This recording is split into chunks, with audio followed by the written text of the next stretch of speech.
In this video, I address the question, could there be a cure for colds and flu? If you ask 10 people, most will say no. A few may point to an article on Medium or to a YouTube video, but the odds are, these are clickbait. They offer no real solutions.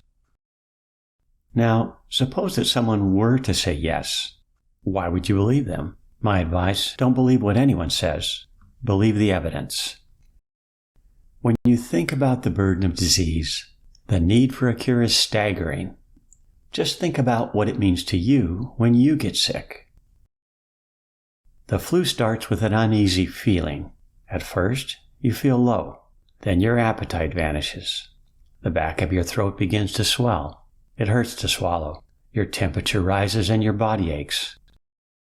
Naturally, you rush out to buy flu remedies. You load up on pain pills and decongestants.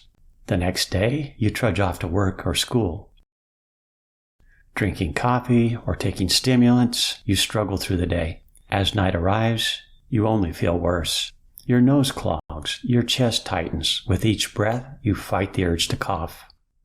Coming down with a flu is a miserable experience.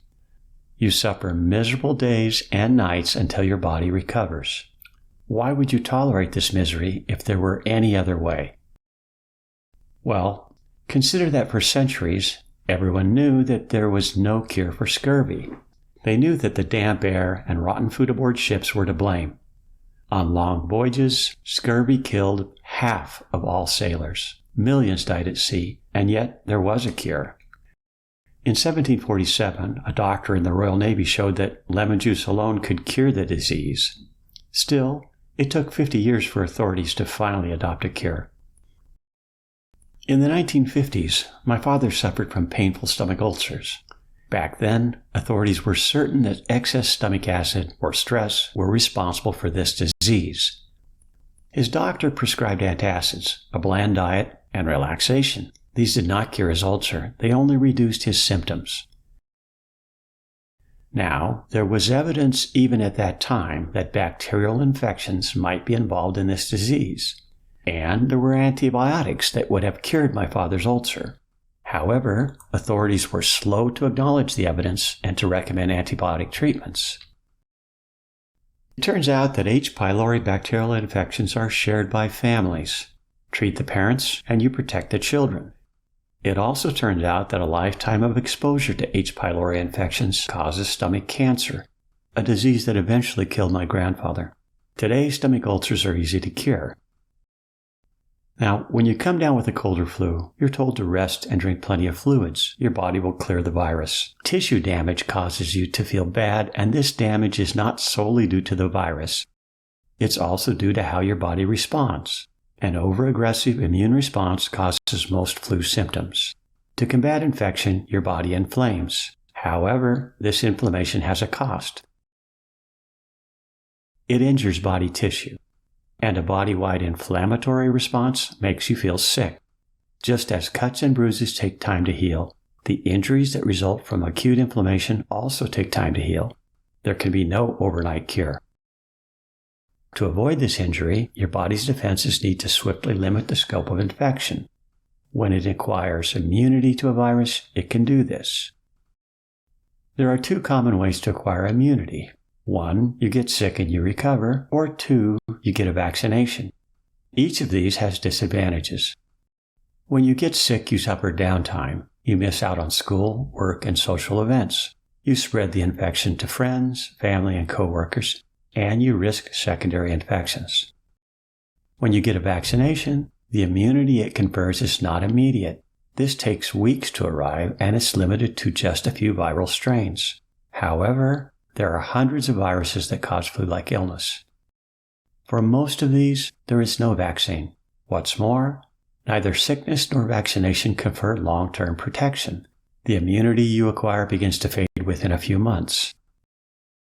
Now, there is also a third way to acquire immunity against colds and flu. Rather than replace vaccines, this third way complements them. This third way requires that you take a sequence of actions during the early stages of infection. These actions work on nearly every cold or flu virus, and they rely upon readily available and inexpensive supplies. When done correctly, these tip the balance in favor of wellness. However, timing is crucial. There is a limited window of opportunity. If you miss this window, your actions and treatments will have little or no effect. To produce consistent results, you must follow a protocol. If you oversimplify or ignore protocol, your actions will be less effective. In fact, they may not work at all. We often credit Einstein with saying that things should be as simple as possible, but not more simple. So, in response to the question, is there a cure for colds and flu? The answer is yes, but you must learn to intervene correctly. You must apply interventions before the onset of clinical symptoms. You must adapt these to both the conditions of your body and the characteristics of each virus. But the benefits you stand to gain are monumental. First, you avoid injury to your body from systemic illness. Second, you protect your lungs from acute injuries that could lead to hospitalization. And third, you protect your families, friends, coworkers, and communities. About me.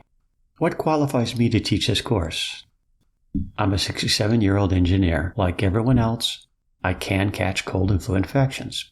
But I rarely get sick, and when I do, the symptoms are mild. Without a good intervention, I can and do get sick. Over the past 4 decades, I have cured hundreds of viral infections.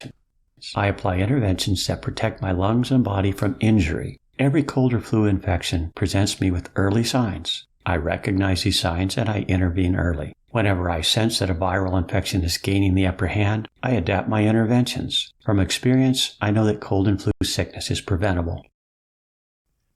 In this series of 8 lessons, I share what I have learned that works, and I introduce you to an applied science that will jumpstart your learning process.